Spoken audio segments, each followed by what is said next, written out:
का हार्दिक स्वागत करता हूं तथा धनतेरस की हार्दिक शुभकामनाएं देता हूं। दोस्तों, आज हम बात करेंगे अभियुक्त के राइट्स के बारे में। अभियुक्त के कौन कौन से अधिकार कानून द्वारा दिए गए हैं उस बारे में बात करेंगे। उनके राइट्स जाने से पहले सब हम जानते हैं दोस्तों का अभियुक्त कौन कहलाता है।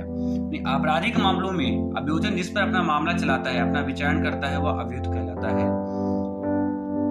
सर्वप्रथम पुलिस द्वारा एफआईआर होती है, एफआईआर दर्ज होती है। तत्पश्चात पुलिस द्वारा इन्वेस्टिगेशन किया जाता है और इन्वेस्टिगेशन करने के पश्चात अपनी फाइनल रिपोर्ट न्यायालय में पेश की जाती है। न्यायालय में पेश होता है जब वह फाइनल रिपोर्ट, तब उसमें न्यायालय द्वारा आरोप तय किया जाता है और अभियोजन द्वारा अपना मामला साबित किया जाता है और अभियुक्त द्वारा अपना बचाव किया जाता है और इन सब के बाद में न्यायालय द्वारा अपना निर्णय सुना जाता है। या तो न्यायालय दोषयुक्ति देता है या तो दोष मुक्ति देता है। तो इन सभी प्रक्रियाओं के बीच में अभियुक्त जो होता है उसको कानून के द्वारा कौन कौन से राइट्स दिए गए हैं, कौन कौन से अधिकार दिए गए हैं, आज उसी बारे में हम बात करेंगे। तो दोस्तों, सर्वप्रथम जिस आप लोगों ने अगर हमारा चैनल लाइक नहीं किया, सब्सक्राइब नहीं किया, तो प्लीज लाइक करें, सब्सक्राइब करें और शेयर करें। तो दोस्तों, आज हम जानेंगे अभियुक्त के राइट्स के बारे में। ये जो राइट्स हैं अभियुक्त को बचाने के लिए नहीं दिए गए हैं, बल्कि शासन की शक्तियों को अंकुश लगाने के लिए दिए गए हैं कि उनके द्वारा जो अपनी शक्तियों का ज्यादा प्रयोग किया जाता है, उनको तंग करने के लिए, यातना देने के, उन शक्तियों पर थोड़ा सा अंकुश लगाया जाए। इसलिए यह राइट्स क्या है अभियुक्त को प्रदान किए गए हैं। तो सर्वप्रथम जो राइट्स है वह है गिरफ्तारी के कारण जानने का अधिकार। इस बारे में हमारे संविधान के 22 यानी अनुच्छेद 22(1) में प्रावधान किया गया है। इसमें बताया गया है कि अगर किसी व्यक्ति को गिरफ्तारी की जाती है तो सर्वप्रथम गिरफ्तारी करने से यथाशीघ्र उसकी गिरफ्तारी के कारण को अभियुक्त को बताना पड़ेगा। यानी आप किसी व्यक्ति को गिरफ्तार कर रहे हो तो यथाशीघ्र आप उसकी गिरफ्तारी के कारण को बताओगे कि आप उसको गिरफ्तार क्यों कर रहे हो। जब तक आपके द्वारा गिरफ्तारी का कारण नहीं बताया जाएगा तब तक उस व्यक्ति को निरुद्ध नहीं रखा जाएगा। इसी बारे में हमारे दंड प्रक्रिया संहिता में धारा 50(1) में प्रावधान किया गया है। उसमें बताया गया है कि जब पुलिस द्वारा किसी व्यक्ति को बिना वारंट के गिरफ्तार किया जाता है तो गिरफ्तारी के कारण बताना और उस अपराध की पूर्ण विशिष्टियों को बताना या उसको जानना अभियुक्त का दायित्व है, अधिकार है। अगर आप उस अपराध की पूर्ण विशिष्टियां और आधार नहीं बताते हो तो अभियुक्त को गिरफ्तार करके निरुद्ध नहीं रख सकते हैं। और ये जो आधार और पूर्ण विशिष्ट जानने का ये जो अधिकार है, ये जमानत के छूट जाने के बाद भी बना रहता है और अधिकार इसलिए प्रदत्त किया गया है ताकि अभियुक्त जो है अपना पूर्ण बचाव कर सके। अब दूसरे जो अधिकार की बात करते हैं दोस्तों, अपनी पसंदीदा अधिवक्ता से मिलने का अधिकार। यानी अभियुक्त का जो मूल एक बहुत ही महत्वपूर्ण अधिकार है वह है कि अपने पसंदीदा अधिवक्ता से मिलने का अधिकार है।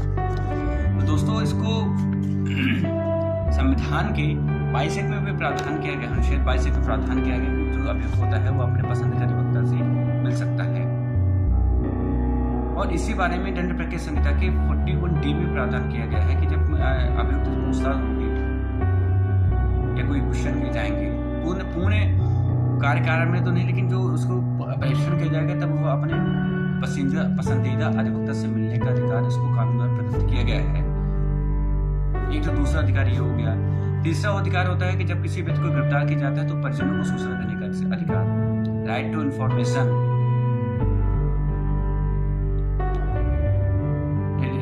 रिलेटिव्स और फैमिली मेंबर्स। तो ये जो परिजनों को सूचना देने का अधिकार है यह एक महत्वपूर्ण अधिकार है, इसलिए कि जब किसी व्यक्ति को कोई पुलिस गिरफ्तार की जाती है तो जब उसके परिजनों को उसको जानकारी ही नहीं होगी तो उसके बचाव कैसे करेगा, व्यक्ति का बचाव कैसे करेगा। इस बारे में हमारे दंड प्रक्रिया संहिता के 41(ख) के उपखंड ग में प्रावधान किया गया है कि जब आप किसी व्यक्ति को गिरफ्तार करोगे तो गिरफ्तार किए गए व्यक्ति के परिजनों को सूचित करोगे या वह अभियुक्त जो है जिन व्यक्तियों को नामित करेगा, जिन व्यक्तियों को नाम बताएगा, आप उनको उसको सूचित करोगे। और इसी बारे में 50 के उपखंड 1 में भी प्रावधान किया गया है। उसमें बताया गया है कि जब आप किसी व्यक्ति को गिरफ्तार करोगे तो आप उनकी जानकारी उनके परिजनों को दोगे। जैसे उनकी जानकारी आप उनके मित्रों को दे सकते हैं, उनके परिजनों को दे सकते हो, संबंधियों को दे सकते हैं या फिर जिन व्यक्तियों को अभियुक्त द्वारा नाम सुझाया जाए उन व्यक्तियों को उनकी जानकारी दे सकते हैं। अब इन सब के बाद आता है चौथा जो अधिकार होता है, वह होता है मजिस्ट्रेट के समक्ष पेश करने का अधिकार। यानी जब किसी व्यक्ति को गिरफ्तार किया जाता है तो गिरफ्तार करने के स्थान से मजिस्ट्रेट के तक ले जाने का समय को छोड़कर बाकी 24 घंटे के अंदर इनको मजिस्ट्रेट के समक्ष पेश करना ही करना होता है। या अभियुक्त के राइट्स है और पुलिस वालों के कर्तव्य भी हैं, और इस बारे में हमारे संविधान के 22 में प्रावधान किया गया है। उसे बताया गया है कि जब आप किसी व्यक्ति को गिरफ्तार करोगे तो उस गिरफ्तारी के स्थान से लेकर मजिस्ट्रेट के न्यायालय तक लाने में जो समय लगता है उसको छोड़ दिया जाएगा, और उस समय को छोड़ने के पश्चात 24 घंटे के अंदर आपको उनको पेश करना ही करना होगा। अगर आप नहीं करते हो, आपको विलम्ब होता है पेश करने में, तो आपको उस विलम्ब का स्पष्टीकरण भी देना होगा, आपको विलम्ब क्यों होगा। फिर होता है कि आपको जमानत पे छूटने का अधिकार है। तो दोस्तों, जब किसी ऐसे मामले में अभियुक्त को गिरफ्तार किया जाता है जो कि जमानती है, तो पुलिस का या अन्य व्यक्ति उसको गिरफ्तार करता है, उनका एक कर्तव्य होता है कि अभियुक्त को जानकारी दे, उसको यह बताए कि आपको इस प्रकरण में गिरफ्तार किया गया है जो जमानती है, आप अपने प्रतिबंध का इंतजाम कर लीजिए या बॉन्ड का इंतजाम कर लीजिए और आपको यहाँ से जमानत मिल जाएगा। अब इसके बाद होता है चिकित्सीय परीक्षण का अधिकार। दोस्तों, दंड प्रक्रिया संहिता की धारा 54 में प्रावधान किया गया है कि जब आप अभियुक्त को गिरफ्तार किया जाता है तो सर्वप्रथम उसके चिकित्सीय परीक्षण होगा, और यह जो चिकित्सीय परीक्षण होगा वह मध्य प्रदेश स्टेट गवर्नमेंट या केंद्रीय सरकार, सेंट्रल गवर्नमेंट या स्टेट गवर्नमेंट के जो सेवाधीन चिकित्सक हैं या फिर जो रजिस्टर्ड चिकित्सक हैं उनके द्वारा इनका परीक्षण किया जाएगा। और परीक्षण करने का जो मुख्य उद्देश्य है कि जो अभियुक्त को यातनाएं दी जा रही हैं, चोटें हैं या फिर, और सबसे जरूरी ये है कि जब आप इन अभियुक्त की चोटें लगी हैं, उनको क्षतियां कायित हुई हैं, तो उनकी जांच की जाएगी और एक अनुमानित समय लिखा जाएगा, और इन सबका एक दस्तावेज यानी एक अभिलेख तैयार किया जाएगा जिसमें चोटों के प्रकारों का, चोटों की श्रेणी का और कब इनको पहुंचाया गया था, कभी चोटें कारित हुई थी, उनका एक अनुमानित समय लिखा जाएगा। और इसका उद्देश्य ये है कि गिरफ्तार किए गए व्यक्ति को पुलिस द्वारा यातना न दी जाए या फिर किसी व्यक्ति द्वारा इनको सताया न जाए। ये होता है इसका जो मुख्य उद्देश्य है। अब दोस्तों बात करेंगे जब कोई महिला अभियुक्त होती है उसके क्या क्या राइट्स होते हैं। तो जब किसी महिला अभियुक्त को पुलिस गिरफ्तार करती है तो पहले उसके राइट्स ये है कि जब किसी महिला को गिरफ्तार किया जाएगा तो महिला कांस्टेबल द्वारा या किसी अन्य महिला के द्वारा ही उसकी गिरफ्तारी की जाएगी, अदरवाइज उसकी गिरफ्तारी नहीं की जाएगी।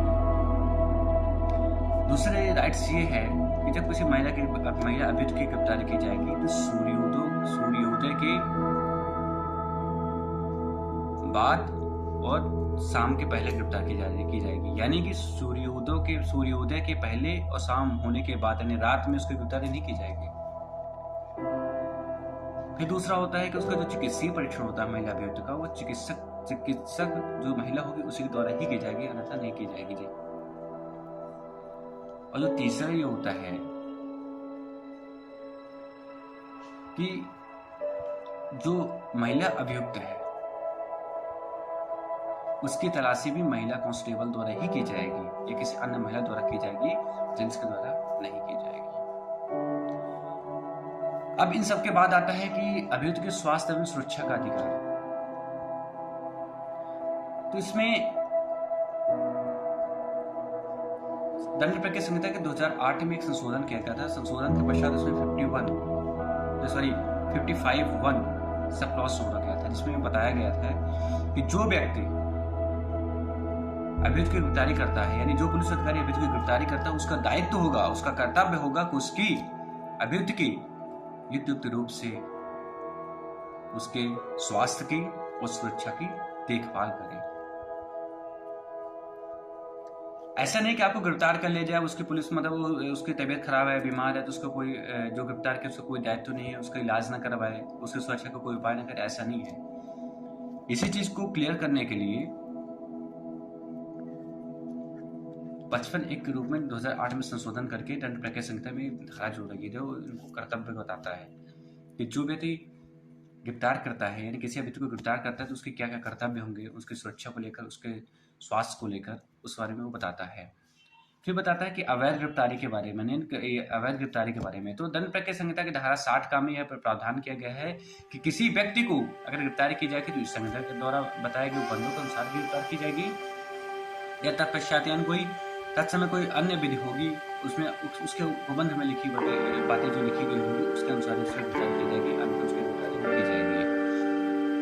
फिर आता है इसमें निःशुल्क विधिक सहायता का अधिकार। दोस्तों ये बहुत ही महत्वपूर्ण अभियुक्त का अधिकार है, यानी जो ऐसे अभियुक्त हैं जो कि धन रूप से कमजोर है, निर्धन है और किसी अपने प्रकरण की पैरवी करने के लिए, यानी अपना मामला समुचित करने के लिए इसे न्यायालय में पेश करने के लिए वो अर्थ अभाव या धन के अभाव होकर अपना मामला समुचित रूप से पेश नहीं कर पा रहे हैं, तो उनके बारे में यह अधिकार दिया गया है। और इस अधिकार के तहत निःशुल्क रूप से विधिक सहायता और निःशुल्क रूप से करा जाता है, जो उनका जो समुचित बचाव होता है न्यायालय से हो सकता है। इसी के संबंध में हमारे संविधान के 39 का में प्रावधान किया गया है कि जो निःशुल्क विधिक सहायता वाली बात है, कोई भी न्याय से वंचित न जाए और अच्छी तरह से काम करते हैं। ये जो दायित्व है निःशुल्क विधिक सहायता का, इसका दायित्व का राज्य पर सौंपा है कि राज्य इस बात का ध्यान रखे कि कोई व्यक्ति निर्धन होने के कारण या उसके पास अर्थाभाव के कारण वो अपने न्याय से वंचित न रह सके, वो अपने समुचित विचार के सामने पेश कर सके। तो यह दायित्व जो है स्टेट गवर्नमेंट पर सौंप दिया गया है। फिर बता रहे कि त्वरित विचारण का अधिकार, यह जो अधिकार होता है वो महत्वपूर्ण अधिकार है। त्वरित विचारण का अधिकार इसलिए महत्वपूर्ण है कि कई अभी ऐसे मामले होते हैं देखिए अभी तो जेल में है, उनका विचारण चल रहा है, या फिर ऐसे अपीलें हो जाती हैं जिसमें अभी तो जेल में ही रहता है और अपने सजा भी भोग लेता है, लेकिन अपीलें उनकी डिसाइड नहीं होती, वो चलती रहती है। ये जो अभियुक्त के अधिकार है बहुत महत्वपूर्ण है। और इसमें जोगिंदर बनाम एक मामला है उसमें क्लियर किया गया था, यानी इसमें उच्चतम न्यायालय ने यह बताया था कि आप ऐसे व्यक्ति को सूचीबद्ध कीजिए कि जिनका विचारण चल रहा है और वो जेल में बंद है, इन सभी को एक सूची बनाई जाए और न्यायालय को अवगत कराया जाए। तो दोस्तों आज हम बात करें हैं और जाने हैं कि अभियुक्त के कौन कौन से राइट्स हैं, कौन कौन से उसके अधिकार हैं जो कानून द्वारा उसको अपने समुचित बचाव के लिए प्रदान किए गए हैं। दोस्तों आगे के सेशन में एक नया अध्याय लाएंगे, एक नए सेशन में बात करेंगे, नई चीज़ों को जानेंगे। अगर आप लोगों ने हमारा चैनल को लाइक नहीं किया, सब्सक्राइब नहीं किया तो प्लीज़ लाइक करें, सब्सक्राइब करें एंड शेयर करें। तब तक के लिए नमस्कार, जय हिंद।